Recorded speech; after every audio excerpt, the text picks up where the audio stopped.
Assalamualaikum warahmatullahi wabarakatuh, Ustadz. Waalaikumsalam warahmatullahi wabarakatuh. Kita ada sama Ustadz Benri hari ini. Terima kasih Ustadz sudah kasih kita waktu untuk interview ini sebentar. Baik. Saya pengen nanyakan Ustadz beberapa hal Silahkan. tentang gimana cara membesarkan anak, tapi dari pandangan maaf ya bahasa Indonesia dari point of view of hubungan suami istri. Iya. Jadi bagaimana hubungan suami istri ini pengaruh ke anak. Iya. Jadi mungkin Ustadz Benri bisa maybe introduce yourself first. Iya, baik. Ya, siapakah Ustadz Benri? Bagaimana kerjaannya? Kita mulai dengan. Baik, Masya Allah. Makasih Laura sudah mengundang di channel YouTube-nya ya. Bismillahirrahmanirrahim. Assalamualaikum warahmatullahi wabarakatuh. Saya Benri Jaisur Rahman. Ya, saya basically aktivitas lebih banyak hari ini sebagai mubalik dan konselor anak dan keluarga. Karena basicnya saya dulu selain kuliah di Ma'had Pendidikan Islam, saya sempat juga di FISIP Universitas Indonesia Fakultas Ilmu Sosial Ilmu Politik. Saya juga pernah juga mengecap pendidikan konseling bersama di beberapa lembaga konselingnya. Hari-hari saya sekarang ya lebih banyak menulis buku, ya lebih banyak menulis artikel, termasuk juga campaign khususnya peran ayah. Ya, kenapa? Karena saya ngeliat di negeri ini, Indonesia khususnya, isu yang utama tentang generasi yang saya sebut darurat generasi itu lebih banyak ketiadaan ayah, fatherless. Ayah yang tidak terlibat itu dampaknya bukan sekedar ke anak, khusus di Indonesia, dampaknya itu ke istri. Istri yang merasa gelisah, merasa tidak nyaman, merasa lelah, dan itu yang dampaknya berpengaruh kepada kondisi anak. Dan kenapa istrinya lelah, kenapa istrinya gelisah? Karena ayah yang tidak berperan, di mana tidak berperannya itu menjadikan hubungan suami istrinya menjadi buruk. Padahal Al-Quran ketika berbicara tentang generasi yang diharapkan, itu ada tahapan-tahapannya ya. Dalam surat Al-Furqan ayat 74 Allah itu membuat mengajarkan doa kepada kita, walladzina yaquluna rabbana hab lana min azwajina wa dzurriyyatina qurrata a'yun waj'alna lil muttaqina imama. Dan orang-orang yang beriman berkata, ya Allah, karuniakanlah dari pasangan kami dan keturunan kami generasi yang menyejukkan mata, dan jadikanlah kami pemimpin orang-orang bertakwa. Jadi ayat ini pertama mengajarkan tentang visi berkeluarga, menjadikan keluarga itu sebagai qurrata a'yun, menyenangkan mata karena akhlaknya, perilakunya, karakternya, mannernya. Dan bukan hanya itu, kalau cuma untuk menjadikan generasi qurrata a'yun, manfaatnya buat kita semata. Allah ingin kita punya kontribusi terhadap peradaban di luar, yaitu menjadi pemimpin bagi orang-orang bertakwa. Jadi bagaimana Islam mengajarkan, pertama keluargamu memberikan kenyamanan untukmu, anakmu memberikan kamu kenyamanan untukmu dengan perilakunya, tapi engkau juga harus berpikir bagaimana anakmu kelak menjadi pemimpin bagi orang bertakwa untuk manusia, kan gitu ya. Nah, sebelum kita bisa menjalankan itu, Allah memakai kalimat doanya, Rabbana hab lana min azwajina, ya Allah karuniakanlah dari pasangan kami. Ternyata pasangan dulu yang disebutkan Allah, baru keturunan. Apa maksudnya? Inilah gambaran bahwa hubungan dengan pasangan, kebaikan, harmonisasi dengan pasangan akan mempengaruhi nanti bagaimana anaknya. Karena beberapa kali saya jadi konselor, 80% masalah anak bermula dari suami istri yang tidak harmonis. Iya.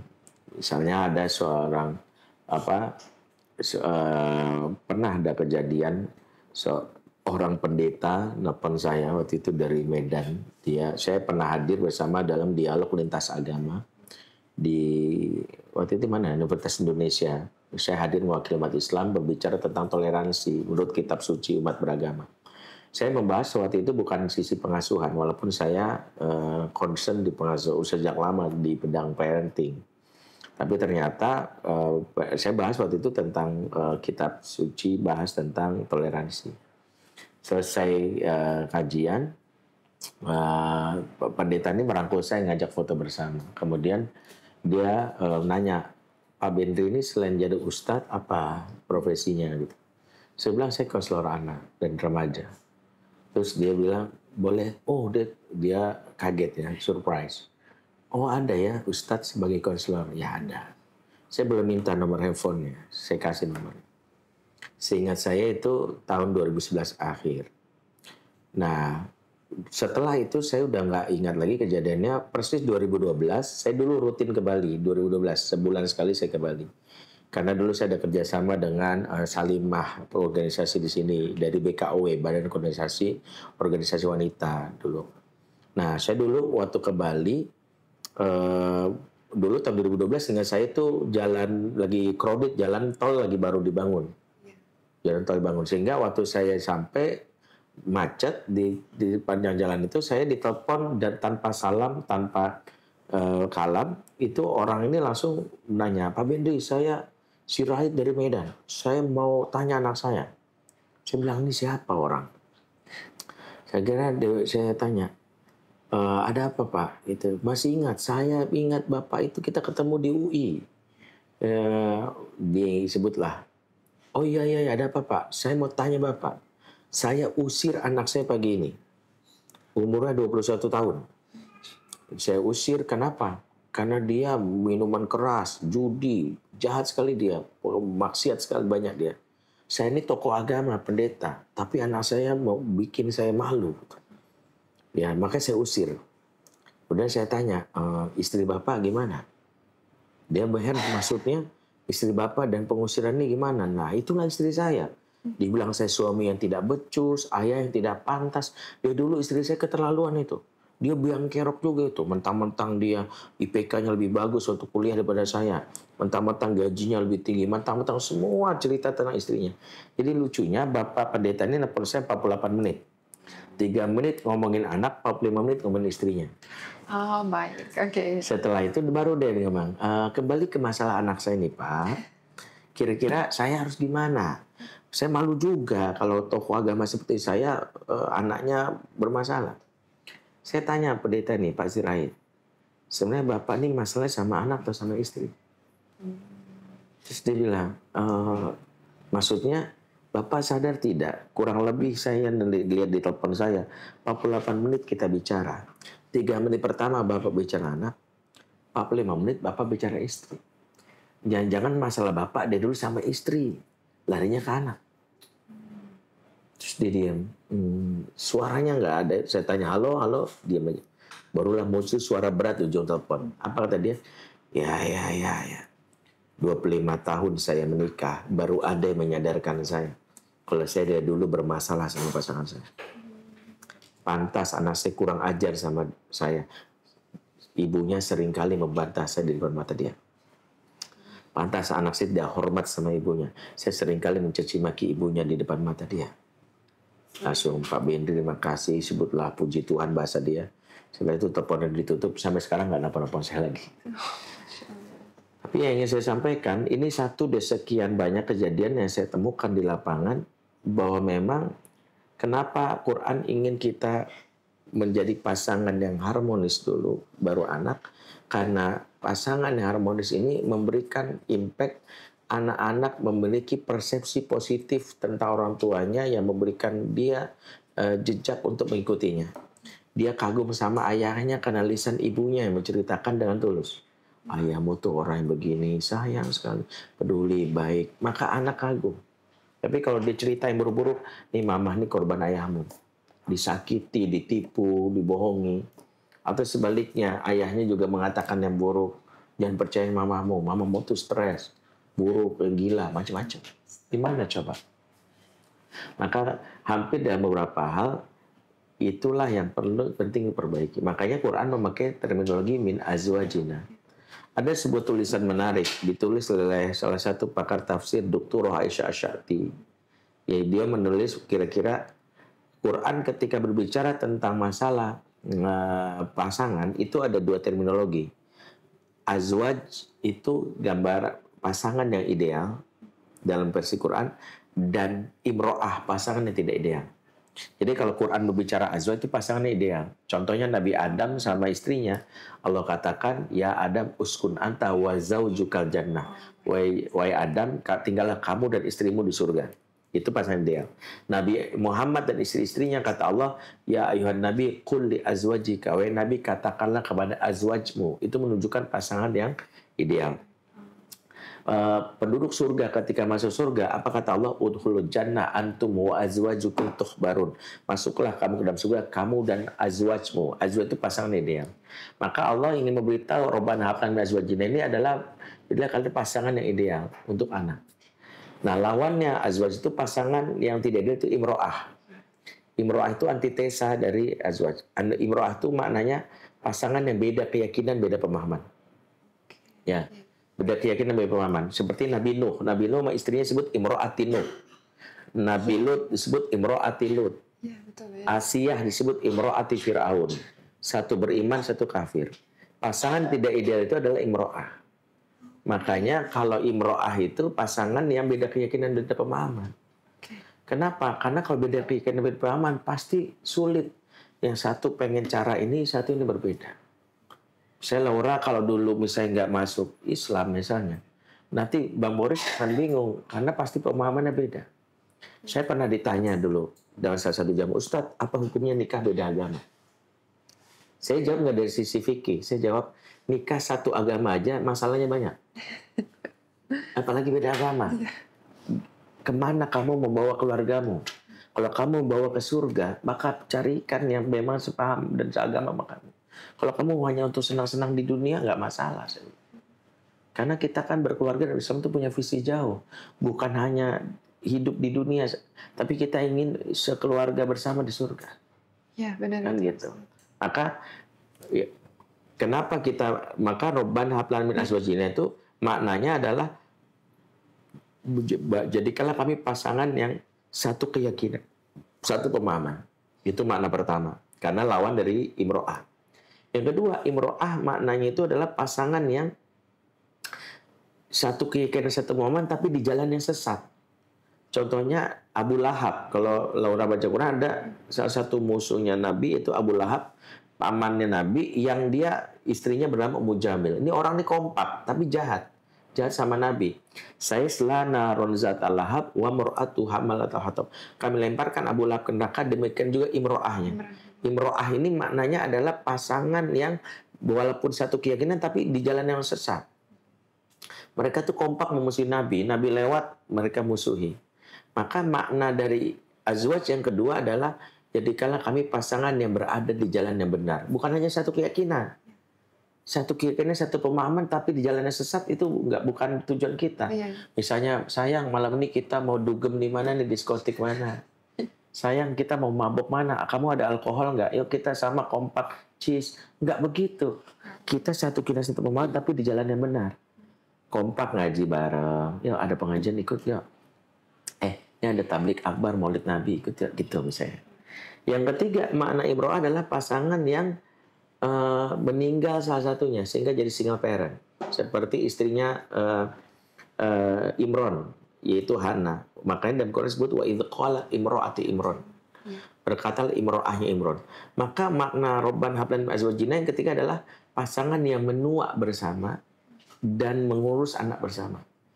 Jadi kalau bisa kita berdoa Rabbana hab lana min azwajina, kita minta ya Allah karena pasangan yang menua bersama sampai tua kita tinggal bersama, ngurus anak bersama. Yang keempat, imro'ah itu pasangan yang suaminya jarang pulang. Seperti Ibrahim itu dengan Sarah disebut imro'atahu. Istrinya Ibrahim disebut imro'ah. Karena Ibrahim jarang pulang. Maka makna yang keempat dari azwaj, lawan dari imro'ah adalah pasangan yang tinggal bersama. Tidak LDR. Tidak long distance relationship. Yang kelima, warna imro'ah adalah pasangan yang salah satunya berakhlak buruk, yang membuat pasangan yang satu dirugikan. Contohnya Nabi Zakaria. Nabi Zakaria itu istrinya disebut wa imro'ah. akhir istriku mandul.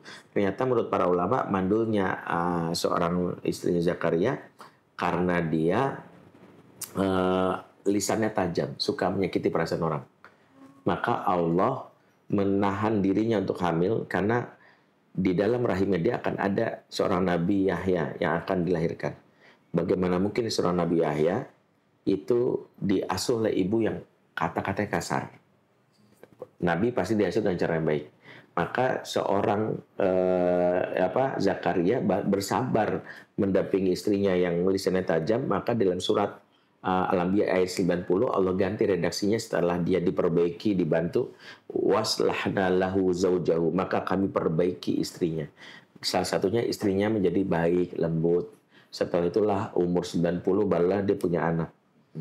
Apa yang pesannya adalah kalimat ini memberitahu bahwa yang tadi istrinya buruk, imro'ah jadi zauj, itu bisa berubah disebabkan suami atau pasangan yang sabar mendampingi dan menasihatinya.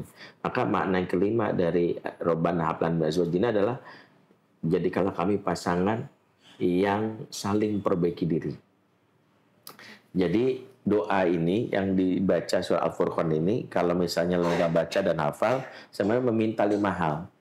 1, ya Allah, berikanlah kepadaku pasangan yang satu keyakinan, satu pemahaman. Ya Allah, berikanlah aku pasangan yang berada di jalan yang benar.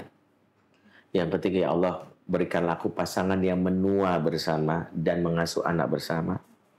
Yang keempat, ya Allah, berikanlah aku pasangan yang tinggal bersama dengan aku, tidak terpisah LDR. Yang kelima, ya Allah, berikanlah aku pasangan yang membantu aku memperbaiki diri. Jika aku ada kekurangan, diperbaiki, dan begitulah aku juga kepadanya. 5 hal itu. Itulah pasangan yang kalau 5 ini kita miliki, maka membantu anak kita tumbuh menjadi generasi yang berkualitas. Baik, Ustaz. Ini sangat menarik sih sebenarnya. Oke, Masya Allah. Gimana cara seorang pasangan suami istri bisa dapat hubungan yang harmonis tadi? Yeah. Bagaimana caranya? Ya, yang pertama memulai pernikahan dengan prinsip dasar yang diajarkan oleh Nabi. Salah satu yang Nabi ajarkan, nikah itu jangan cari kesenangan, keakraban dulu. Prinsipnya nyari berkah. Jadi ada doa pernikahan itu yang diajarkan Nabi kepada para sahabat. Ya, barakalaka wa baraka alaika wa jama'a bainakuma fi khairin. Intinya Nabi ngajarkan berkah. Suatu hari ada salah satu sahabat Nabi bernama Aqil bin Abi Thalib. Suatu hari dia menikah. Ketika dia menikah dengan seorang wanita dari Bani Jushaim, tiba-tiba kawan-kawannya menghadiri pernikahannya, mendoakannya gini, birifa iwal banin, birifa iwal banin. Maksudnya gini, semoga rukun dan banyak anaknya, semoga rukun dan banyak anaknya. Lantas dia protes, la taf'alu dzalik, jangan lakukan itu. Bukan berarti kawannya nanya, "Tsumma naqul ya Aba Yazid, kami harus bicara apa? Kan doanya baik." Kata dia, Nabi mengajarkan barakalaka wa baraka alaika. Keberkahan atasmu dan atas orang sekitar. Artinya apa? Berkah dulu. Karena kalau rukun tidak berkah, seperti Abu Lahab dan istrinya rukun, tapi nggak berkah. Atau punya anak tapi nggak berkah, anaknya bermasalah. Satu alkohol, suka mabok, berzina. Maka yang penting berkah. Makanya suami istri harus dalam kamusnya adalah apa yang mendatangkan keberkahan sayang dalam hidup kita. Satu misalnya, gimana supaya kita berkah, misalnya mulai sering mengkaji, belajar mengaji, belajar iman. Yang kedua biar berkah misalnya salah satunya adalah misalnya membaca Al-Quran rutin di rumah. Yang ketiga biar berkah misalnya bagaimana dekat dengan masjid. Kok bisa rumahnya dekat dengan masjid, jangan jauh dari masjid. Yang keempat biar berkah misalnya adalah sering makan bersama. Nabi itu sering mencontohkan makan bersama. Ya, makanya di beberapa negara kan ada gerakan back to dining table. Sebenarnya mengajarkan itu, Nabi itu mengajarkan gitu. Nabi itu sangat tidak suka orang makan sendiri-sendiri. Sampai Nabi katakan ya, fajtami'u ala tu'amikum, makanlah kalian bersama-sama.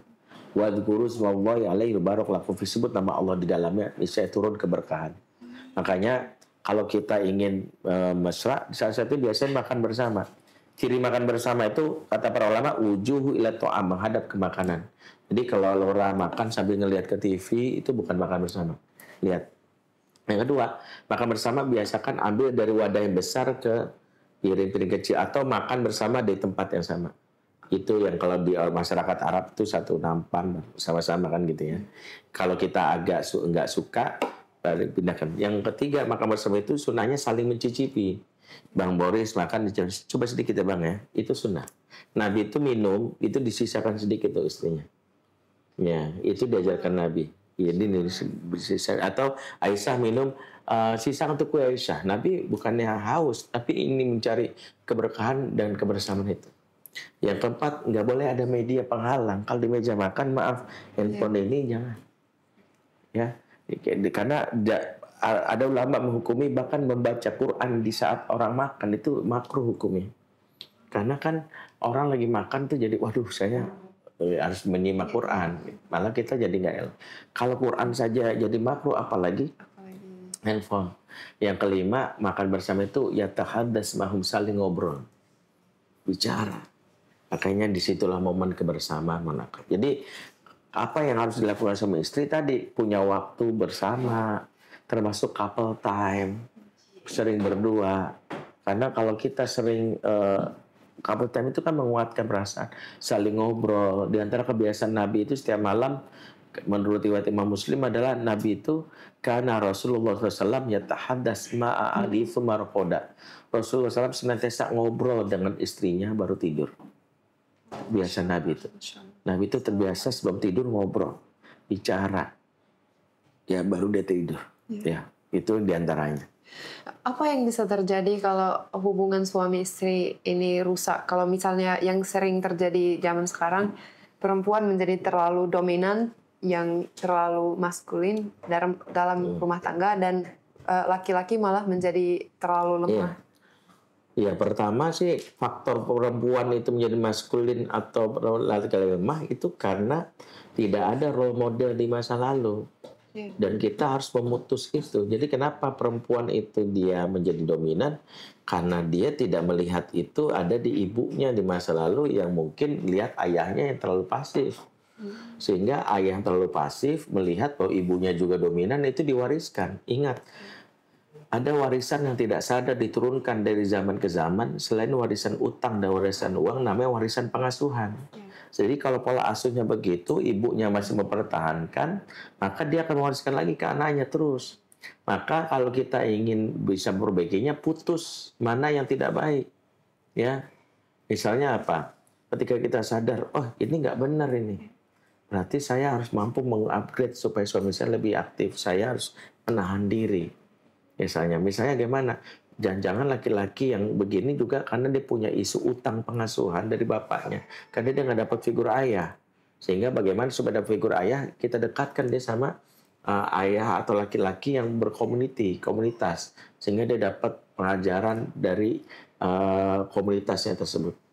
Nah, buat para ibu juga belajar kembali bagaimana supaya ya tidak dominan. Dan kalau misalnya itu terjadi, yang menjadi masalah adalah anak-anak yang dikorbannya karena terjadi yang namanya percekcokan, pertengkaran. Dan pertengkaran itu dampaknya adalah emosi negatif dari si ibu yang ditularkan ke anak. Jadi Quran itu punya satu permisalan, satu tamsil.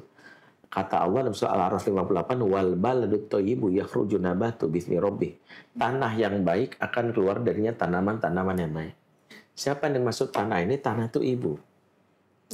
Anak itu tanaman. Kalau tanahnya baik, kondisi ibu baik, emosinya baik, dia keluar tanaman yang baik. Tapi kalau kondisi emosi ibu buruk, negatif, karena habis bertengkar sama suami, kesal dengan suami, maka tanaman yang keluar juga buruk. Nah, kesehatan mental ibu itu juga lah menjadi isu kenapa kalau suami istri bertengkar, yang diserang itu ibu yang menderita, dan itu dampaknya ke anak. Makanya dalam Islam itu happy mom, happy children. Ibu itu harus happy. Nah, misalnya apa? Dalam Islam itu kalau ibu sedih, Allah langsung hibur. Maryam pernah sedih karena dia hamil, terus digosipin sama orang karena dianggap nggak punya bapak. Allah turunkan malaikat Jibril menghiburnya saat dia sedih. Fanadaha min tahtiha alla tahzani. Berserulah malaikat Jibril seraya berkata, jangan kau sedih wahai Maryam. Dihibur. Kemudian dikasih hiburan. Hiburannya adalah Fakuli washrobi wa qori aina dalam surat Maryam ayat 26.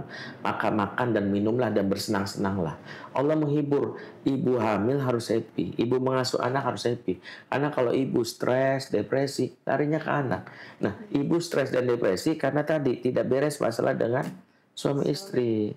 Dampaknya ke emosi yang muncul. Satu kasus misalnya kami temui di Jakarta, itu ada ibu yang maaf ya, memutilasi, menusuk anaknya 20 tusukan. Itu karena distres dengan suaminya, nggak peduli sama dia. Dan beberapa kasus lainnya. Karena kondisi mentalnya yang dia tidak terima suaminya mengabaikan dia, bahkan ada suami maaf selingkuh, affair dan macam-macam, bahkan dia stres, stresnya nular ke anak. Makanya kenapa setiap suami istri yang memperbaiki hubungan, terjadi kesepakatan saling sayang, anak belajar tentang respek, anak belajar tentang peran ibu yang menempatkan diri sebagai seorang wanita yang taat dalam Islam kepada suaminya, suami yang berperan menjadi qawam. Sistem dalam Islam itu mempengaruhi nanti bagaimana mekanisme di bawah. Saya pernah nangani misalnya ibu yang terlalu dominan, bapak yang tadi malah nyantai nggak bekerja, itu sampai ke anaknya itu menjadi salah satu perilaku yang ditiru. Anak perempuannya semua berprestasi di bidang pendidikan. Anak laki-lakinya gagal. Banyak yang anak laki-lakinya nggak mendapatkan pelajaran role model bagaimana menjadi fight pada saat dia udah dewasa. Karena ngelihat bapaknya kalau ada masalah ibunya yang maju. Dan itu akan diwariskan terus-terusan. Berarti apa? Kita harus memutusnya. Kalau kita sadar ini sudah melanggar dari ketentuan Allah, bahwa saya harus menjadi seorang wanita sesuai dengan maunya Allah, sudah berarti apa? Berikan hak supaya suami yang lebih banyak maju daripada kita. Berarti terakhir pertanyaan, saran apa yang Ustadz mau memberi untuk seorang ibu dan seorang ayah? Jangan pernah berhenti belajar. Jadilah ayah dan ibu yang terus memperbaiki diri. Anak tidak butuh orang tua yang sempurna. Anak butuh orang tua yang terus meningkatkan kualitas dirinya. Makanya dalam Quran itu ada satu sindiran Allah, hal yastawil ladzina ya'lamuna wal ladzina la ya'lamun. Apakah sama orang yang punya ilmu dan orang yang tidak punya ilmu? Kalau dalam bahasa kita gini, apakah sama suami istri yang punya ilmu alias belajar dengan suami istri yang tidak punya ilmu? Tentu berbeda, different. Karena itu setiap kita di tengah kesibukan kita, prioritas pertama adalah selalu belajar menjadi ayah dan ibu sampai kapan? Sampai datangnya kematian. Karena ibadah yang paling lama itu bukan nikah, tapi menuntut ilmu. Karena Rasulullah bersabda, tuntutlah ilmu dari buayan sampai liang lahat. Berarti dia masa waktunya sangatlah panjang. Karena itulah kita harus membekali diri dengan ilmu sampai kapanpun, terus belajar, terus mengkaji. Baik Ustadz. Yang paling penting bagi perempuan apa? Yang paling penting bagi perempuan adalah menjaga supaya dia menjadi ibu yang dirindukan. Jadilah ibu yang memberikan ketenangan, ibu yang memberikan rasa nyaman, sebab jantungnya rumah adalah ibu, dan ibu yang dirindukan adalah ibu yang memberikan rasa tenang, rasa nyaman, yang membuat anak betah untuk tinggal di rumah. Sebab ketika rumah dibangun megah, tapi ibu sebagai ratunya tidak dirindukan, membuat anak malas untuk pulang. Baik. Kalau untuk seorang ayah? Jadilah qawam. Jadilah lelaki yang mengayomi. Jadilah lelaki yang memuliakan istrinya. Jangan pernah menyakiti karena cuek terhadap istri saja, itu berdosa. Apalagi menyakiti. Karena Nabi bersabda, kafabil mar'i itsman inama aidu amayakut. Cukuplah seorang laki-laki dianggap berdosa jika dia cuek, dia tidak peduli terhadap istrinya, anaknya. Kalau tidak peduli saja dianggap berdosa, apalagi menyakiti, menggampar. Begitulah indahnya Islam, sangat memproteksi dan melindungi perempuan dan laki-laki yang mulia, laki yang paling baik terhadap istri dan anaknya. Makanya Nabi bersabda, khairukum khairukum li ahlihi wa ana khairukum li ahli. Sebaik-baik kamu paling baik sama keluargamu, dan saya, kata Nabi, paling baik sama keluarga saya. Lelaki terbaik yang paling baik sama keluarganya. Allahumma sholli ala Muhammad sallallahu alaihi wasallam. Terima kasih banyak Ustadz Benri untuk waktunya. Terima kasih banyak, barakallah. Semoga kita mungkin bisa melakukan ini lagi di masa depan. Terima kasih banyak Ustadz. Sama-sama. Wassalamualaikum warahmatullahi wabarakatuh. Waalaikumsalam warahmatullahi wabarakatuh.